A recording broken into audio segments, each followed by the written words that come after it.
हमारे देश के वैज्ञानिकों ने वो कर दिया है जो दुनिया में अमेरिका, चीन जैसे तमाम बड़े बड़े देश कभी नहीं कर पाए हैं।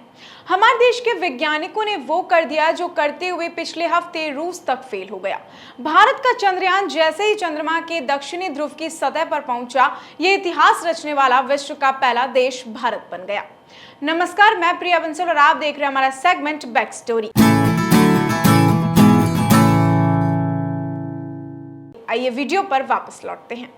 23 अगस्त 2023 शाम 6:04 पर चांद पर भारत का सूर्योदय इस चमकते हुए मिशन चंद्रयान की लैंडिंग के साथ हुआ और इसरो के सेंटर में आम लोगों के बीच भी तालियों की गड़गड़ाहट गूंजने लगी।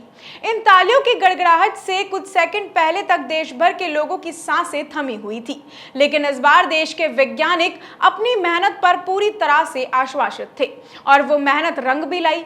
ऐसे में देशवासियों के मन में एक सवाल ये भी उठ रहा है कि विक्रम और रोवर क्या क्या काम वहां पर करेंगे। आइए जानते हैं कि अब चांद पर पहुंचने के बाद इनका आगे का काम क्या रहेगा और कितने दिन तक वो वहां पर मौजूद रहेगा। आइए सबसे पहले जानते हैं कि इस पूरे मिशन से वैज्ञानिकों के लिए क्या कुछ फायदा होगा। कुल मिलाकर विक्रम लैंडर और प्रज्ञान रोवर मिलकर चांद के वायुमंडल, सतह, रसायन, भूकंप, खनिज आदि की जांच करेंगे। इससे इसरो समेत दुनिया भर के वैज्ञानिकों को भविष्य की स्टडी के लिए जानकारी मिलेगी, रिसर्च करने में आसानी होगी। ये तो हो गई है वैज्ञानिकों के फायदेमंद की बात। अब जानते हैं कि देश को इससे क्या फायदा होगा। भारत दुनिया का चौथा देश है जिसने ये सफलता हासिल की है। इससे पहले ये कीर्तिमान अमेरिका, रूस और चीन ने स्थापित किया था। अब जानते हैं कि इससे इसरो को क्या कुछ फायदा होगा। इसरो दुनिया में अपने काफियात कमर्शियल लॉन्चिंग के लिए जाना जाता है। अब तक 34 देशों के 424 विदेशी सैटेलाइट्स को छोड़ चुका है। 104 सैटेलाइट एक साथ छोड़ चुका है, वह भी एक ही रॉकेट के साथ। चंद्रयान 1 ने चांद पर पानी खोजा। चंद्रयान 2 का ऑर्बिटर आज भी काम कर रहा है। उसी ने चंद्रयान 3 के लिए लैंडिंग साइट खोजी है। मंगलयान का परचम तो पूरी दुनिया देख रखी है और वहीं चंद्रयान 3 की सफलता इसरो का नाम दुनिया की सबसे बड़ी स्पेस एजेंसी में शामिल कर देगी। अब जानते हैं इससे आम आदमी को क्या फायदा होगा। चंद्रयान और मंगलयान जैसे स्पेसक्राफ्ट में लगे पोलैंडर्स यानी कि यंत्रों का इस्तेमाल बाद में मौसम और संचार संबंधित सैटेलाइट में होता है, रक्षा संबंधित सैटेलाइट में होता है, नक्शा बनाने वाले सैटेलाइट में होता है। इन यंत्रों से देश में मौजूद लोगों की भलाई का काम होता है। संचार व्यवस्थाएं विकसित करने में मदद मिलती है, निगरानी आसानी से हो जाती है। अब बात आती है कि चांद पर एक दिन का ही मिशन क्यों रखा गया है। तो चांद पर एक दिन पृथ्वी के 14 दिन के बराबर होता है। 23 अगस्त को चांद के दक्षिण ध्रुव पर सूरज निकलेगा। यह 14 दिन तक दिन रहेगा। इस वजह से चंद्रयान 3 के लैंडर और रोवर 14 दिन तक चांद की रिसर्च करते रहेंगे और सतह पर रहेंगे। चंद्रयान 3 का लैंडर और रोवर चांद की सतह पर उतरने के बाद अपने मिशन के अंजाम देने के लिए सूर्य ऊर्जा का इस्तेमाल करेगा। फिर चांद पर 14 दिन तक और अगले 14 दिन तक रात रहती है। अगर चंद्रयान ऐसे वक्त में चांद पर उतरता तब वह रात के समय में कोई भी काम नहीं कर पाता। इसरो सभी की चीजों की गणना करने के बाद इस नतीजे पर पहुंचा है कि 23 अगस्त से चांद की दक्षिणी ध्रुव सूरज की रोशनी उपलब्ध रहेगी। वहां रात्रि के 14 दिन की अवधि 22 अगस्त को समाप्त हो रही है। 23 अगस्त से 5 सितंबर के बीच में दक्षिणी ध्रुव पर धूप निकलेगी, जिसकी मदद से चंद्रयान का रोवर चार्ज हो सकेगा और अपने मिशन को अंजाम देगा। लैंडिंग के साथ ही लैंडर विक्रम और लैंडर रोवर के प्रज्ञान ने इतना काम करना शुरू कर दिया है। लैंडर विक्रम की सॉफ्ट लैंडिंग सफल होने के बाद रैप के जरिए 6 पहियों वाला प्रज्ञान रोवर बाहर पाया गया और इसरो में कमांड मिलते ही चांद की सतह पर चलने लगा। ये 500 मीटर तक के इलाके में चहलकदमी पर पानी और वहां के वातावरण के बारे में इसरो को बताएगा।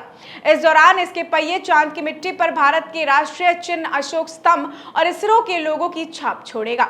इस मिशन के लिए मेहनत तो इसरो के वैज्ञानिकों ने की है, लेकिन पीछे जो है पूरा भारत इसके साथ खड़ा हुआ है।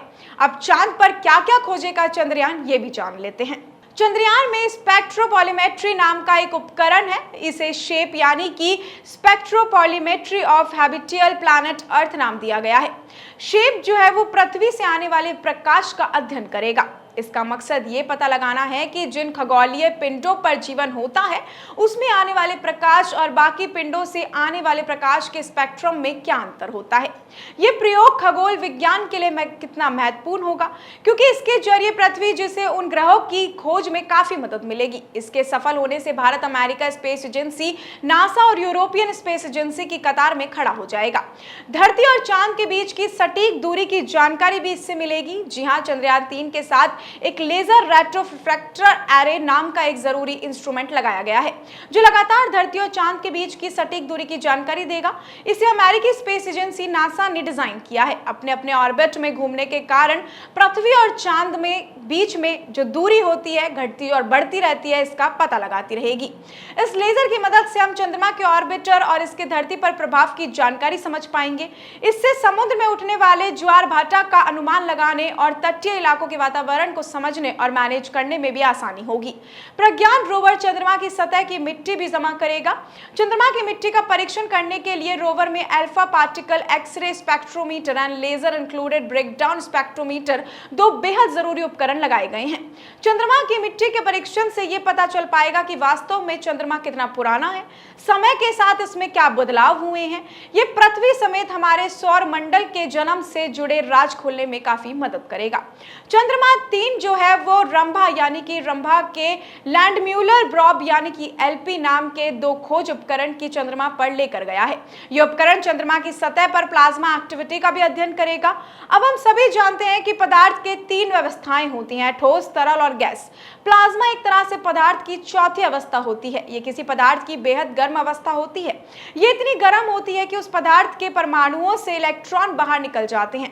इलेक्ट्रॉन के निकलते ही ये सुपर हार्टेड पदार्थ जैसी गैस में बदल जाता है, जिसमें आवेश यानी चार्ज होता है। इसमें ऑक्साइड गैस होती है। ये गैस अंधेरे में तैरने या नाचने प्रकाश की तरह दिखाई देती है।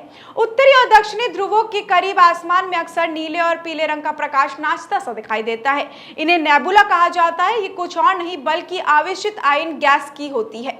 दूरबीनों से दिखने वाला 99% ब्रह्मांड भी इसी आयन गैस की वजह से दिखाई देता है। आवेशित होने की वजह से प्लाज्मा पर इलेक्ट्रोमैग्नेटिक तरंगों ने भारी असर पड़ता है। इंसान लंबी अंतरिक्ष यात्राओं के लिए चंद्रमा को स्टेशन बनाता है। ऐसे में चंद्रयान ये पता करेगा कि चंद्रमा की सतह पर मौजूद प्लाज्मा में इंसानों और उनके उपकरणों को कितना खतरा और किससे खतरा है और कैसे बचाया जा सकता है। ऐसी और भी तमाम अपडेट्स और जानकारियों के लिए आप बने रहिए हमारे चैनल न्यूज चौक के साथ। इजाजत दीजिए, नमस्कार।